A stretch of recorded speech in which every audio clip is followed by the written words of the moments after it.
Hello everyone, welcome back to the Online Help Guide. I'll be guiding you on how to post multiple photos on Instagram in this tutorial. Let's get started. Start by opening Instagram on your device. Tap on the plus icon at the bottom.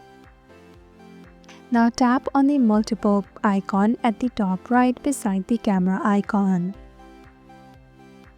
Now you can select up to 20 pictures or videos to post.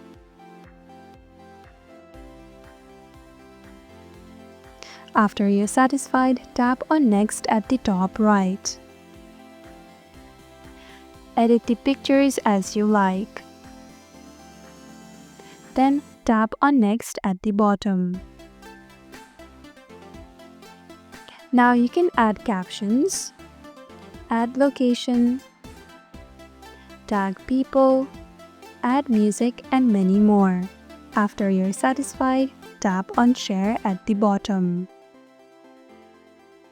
And that is how to post multiple photos on Instagram.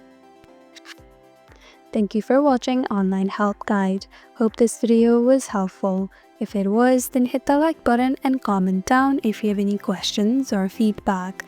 Also, if you're new to our channel, subscribe and hit the bell icon so that you don't miss our upcoming videos.